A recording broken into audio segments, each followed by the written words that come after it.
नमस्कार दोस्तों। पिछले हफ्ते मार्केट में ग्रहों का खेल और ग्लोबल सिग्नल्स दोनों साथ चले। शुरुआत में इंडेक्स ने दम दिखाया, लेकिन अंत में जो शुक्रवार के दिन ग्लोबल फियर हुआ उसने सब कुछ बदल दिया। तो कौन जीता, कौन हारा, कहाँ से बदलेगी दिशा, यही का आज पूरा एस्ट्रो रिकेप और टेक्निकल एनालिसिस हम लोग करेंगे। ठीक है, तो एक मिनट हम लोग चार्ट को देख लेते हैं किस तरीके से चलेगा, फिर आगे की चर्चा करते हैं। तो मार्केट में जैसा कि हम लोगों ने बात की थी कि मार्केट ने ये यहाँ पे लो बनाया, तो उसके बाद मार्केट एकदम गैप अप करते हुए यहाँ पे जाएगा। तो मार्केट क्या कर रहा है, हायर हाई, जैसे H1, H2, H3। तो ये हाई जो लगाया उससे ऊपर ये हाई लगाया, फिर उससे ऊपर ये हाई लगाया। तो अब ये जो हायर हाई है जो ये बनाया है, इसके ऊपर ये बनाया, तो अब अगला चांस क्या है कि अगला चांस ये इसी दिशा में ये यहाँ पे आना चाहिए। जैसे इसको ट्रेंड लाइन खींच के अगर हम लोग करें तो इस तरीके से आना चाहिए। तो 26,300 के आसपास दिख रहा है।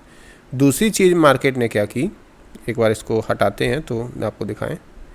दूसरी चीज़ मार्केट ने इस बार जो मजबूती दिखाई है उसका सबसे बड़ा उदाहरण जैसे ये रहा कि मार्केट ने क्या किया, जो वाला ये वाला रेजिस्टेंस जोन था उसको पार कर लिया है, लगभग उसको मजबूती के साथ पार किया है। तो अब मार्केट के लिए जो रेजिस्टेंस जोन है वो ये वाला है। ठीक है, तो जब इसको पार करेगा तो अगला रेजिस्टेंस जोन हम लोगों को क्या होगा, ये वाला, और ये मार्केट का लाइफ टाइम हाई है अभी तक का। तो मार्केट यहाँ पे आते हुए कैसे रहेगा उसका भी एक हम लोग उदाहरण देखते हैं। जैसे क्या हुआ, मार्केट जब आ रहा है तो अभी क्या हुआ कि एक कैंडल, दो कैंडल, तीन कैंडल, चार कैंडल तक हायर हाई रहा, पिछली कैंडल को नहीं तोड़ा। एक कैंडल यहाँ पे रेड बनाई है 6वें दिन, फिर 7वें दिन ऊपर आया, फिर 8वें दिन ऊपर आया। ठीक है, तो ये लगातार 7-8 दिन मार्केट ग्रीन में चला है। अब क्या हो सकता है मार्केट में कि इस सप्ताह या तो मार्केट क्या होगा कि जो अभी चाइना और अमेरिका का अभी टैरिफ वार चल रहा है, तो मार्केट हो सकता है कि सपोर्ट जोन के आसपास आए। ये जो सपोर्ट जोन है इसको ध्यान से देखिएगा, यहाँ तक आए और फिर मार्केट रिकवरी करके फिर इसके ऊपर सपोर्ट वो रेजिस्टेंस तोड़ सकता है। तो या तो ये कर सकता है कि मार्केट यहाँ पे आए और फिर ऐसे जाए, या फिर मार्केट हो सकता है यहीं से बड़ी कैंडल बनाते हुए और ऊपर तक जाए। ठीक है, ये दो संभावनाएं दिख रही हैं। तो उसके लिए हम लोगों को एस्ट्रो का जो वीडियो है उसको देखना पड़ेगा कि किस तरीके से मार्केट ऊपर जा सकता है, क्या चीज़ें हैं। ठीक है, मगर मार्केट का अब दो ही रेजिस्टेंस जो है ये क्लियर है, एक ये और एक ये। ठीक है, और लगातार इस ट्रेंड लाइन में चल रहा है। ठीक है, इस तरीके से 26,300 उसका है। तो इस डेली चार्ट पे हम लोग देख रहे थे। अब हम लोग चर्चा करते हैं मार्केट के ओवरव्यू की। तो मार्केट का ओवरव्यू जैसे 7 से 10 अक्टूबर के बीच निफ्टी ने ज़बरदस्त उतार चढ़ाव दिखाया। निफ्टी 50 ने 7 अक्टूबर को लगभग 25,120 से शुरुआत करके 9 अक्टूबर 25,280 तक पहुंचा। और शुक्रवार को यानी 10 अक्टूबर को ग्लोबल प्रेशर आया और मार्केट, अमेरिकन मार्केट वगैरह ग्लोबल मार्केट काफ़ी गिरे और सेंसेक्स भी इसी पैटर्न में चला।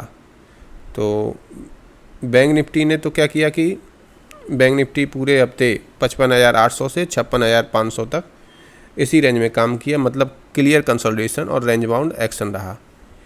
अब यहीं FIDI का फ्लो देखते हैं। तो इस हफ्ते FI का भी जो मूड था मिला जुला रहा।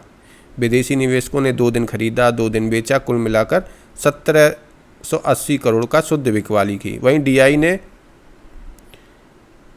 डोमेस्टिक इंस्टीट्यूशन ने खरीदी करके मार्केट को गिरने नहीं दिया, तो करीब 1700 करोड़ की नेट खरीदारी उन्होंने सपोर्ट की। यानी FI बेच रहे हैं, DI थामे हुए। इसका सीधा मतलब है मार्केट की अंदरूनी ताकत अभी बची हुई है। मगर इसमें क्या हुआ कि पिछले दिनों मोदी जी की और ट्रंप की बात हुई थी और उन्होंने ट्रेड डील पर अपना अच्छा संकेत भी दिखाया, बताया भी कि जो ट्रेड डील है हम लोगों की सही दिशा में चल रही। उसके बाद से लगातार 2-3 दिन से FI धीरे धीरे मार्केट में बाइंग करना शुरू कर दिए हैं। ठीक है, ये इम्पोर्टेंट चीज़ थी। अब सेक्टर वाइज परफॉर्मेंस देखते हैं कि किस तरीके से रहे। तो इस हफ्ते एफएमसीजी, हेल्थ केयर और फार्मा ने शानदार प्रदर्शन किया और सन इन वर्गों के प्रभाव से ये सेक्टर्स मजबूत रहे क्योंकि एनालिटिकल और डिफेंसिव एनर्जी ने इन्हें सपोर्ट दिया। वहीं आईटी, मीडिया और टेलीकॉम में वॉलेटिलिटी रही। चंद्रमा के मिथुन में रहने से न्यूज ड्रिवन स्टॉक्स में तेजी हलचल रही। बैंक्स और मेटल्स में नेचुरल टोन रही, जबकि स्मॉल कैप्स, मिड कैप्स और में प्रेशर बना रहा। प्रॉफिट बुकिंग ने इन छोटे शेयर्स को नीचे की तरफ खींचा। तो अब हम लोग ग्लोबल क्यूज की बात कर लेते हैं, जो वैश्विक संकेत हैं उनके बारे में। तो ग्लोबल साइड पे सबसे बड़ा झटका शुक्रवार को आया। यूएस चाइना ट्रेड टेंशन की खबरों से वॉल स्ट्रीट पैनिक सेलिंग हुई। S&P 500 लगभग 1.5% गिरा और उसका असर सीधे भारतीय बाजार पर देखने को मिला। क्रूड ऑयल जो $90 के आसपास रहा वो स्थिर रहा, जिससे इन्फ्लेशन प्रेशर की चिंता फिर बढ़ी और रुपये का जो था 88.7 से 88.9 के दायरे में सीमित रहा, मतलब रुपये स्टेबल पर है और कॉशन जोन में है। ठीक है, अब हम लोग एस्ट्रो इनसाइट भी एक बार चर्चा कर लेते हैं इसके बारे में। इस सप्ताह चंद्रमा वृषभ से मिथुन राशि में रहा, यानी बाजार में जानकारी, समाचार और मनोभाव की पकड़ रही। शुक्र का प्रभाव एफएमसीजी, कंज्यूमर स्टॉक्स में स्थिरता लाया और मंगल की दृष्टि से मेटल में अनिश्चितता देखी गई। तो ग्रहों के अनुसार सप्ताह की शुरुआत सकारात्मक, अंत में ग्रहों की स्थिति थोड़ी अशांत रही, जो फ्राइडे ग्लोबल मार्केट में जो गिरावट हुई उससे मेल खाती है। अब हम लोग आते हैं टेक्निकल हाइलाइट्स के बारे में देखते हैं। तो निफ्टी के लिए इमीडिएट सपोर्ट है 25,000, रेजिस्टेंस 25,350, 25,650, ये लगातार बना हुआ है। इस तरह पर स्ट्रॉन्ग पुट राइटिंग देखी गई है, ऊपर 25,300 और 25,650 शॉर्ट टर्म रेजिस्टेंस हैं। बैंक निफ्टी में 55,500 सपोर्ट है और 56,700 रेजिस्टेंस है। तो तकनीकी रूप से मार्केट अभी रेंज में है और डायरेक्शन अगले सप्ताह के एस्ट्रो साइकिल से तय होगी। अब हम लोग चर्चा करते हैं आगे इस सप्ताह के सार की। तो वीक था मिक्स्ड, शुरुआत में स्ट्रेंथ और लास्ट में ग्लोबल करेक्शन। तो डीआई सपोर्ट ने तो गिरावट को थामे रखा, ग्लोबल संकेतों से वॉलेटिलिटी बढ़ी और अब नज़रें हैं 13 अक्टूबर के एस्ट्रो रिवर्सल पर, जो आने वाले सप्ताह का ट्रेंड तय करेगा। तो नेक्स्ट वीक का हम लोग एक बार देख लेते हैं कि किस तरीके से क्या रहने वाला है। 13 अक्टूबर से शुरू होगा नया ग्रह चक्र। ठीक है, मून ट्रांजिट पे मरकरी सन अलाइनमेंट और न्यूमरोलॉजी दोनों बदलेंगे। इसका असर निफ्टी, बैंक निफ्टी दोनों पर डिसीसिव रहेगा। तो क्या मार्केट में नया ट्रेंड अनलॉक होगा? तो उसके लिए हम लोगों का 13 अक्टूबर जो मार्केट एस्ट्रोलॉजी प्रेडिक्शन वीडियो है उसको आप लोग देखिएगा, उससे आप लोगों को पता चलेगा कि मार्केट में क्या रहेगा। तो अगर आपको ये वीकली रिकैप पसंद आया हो तो लाइक करिए, शेयर करिए और कमेंट में बताइए कि कौन सा सेक्टर अगर आपको अगले हफ्ते स्ट्रॉन्गेस्ट लग रहा है, तो मैं अगले वीडियो में उसी का एस्ट्रोलॉजिक लेकर आऊँगा।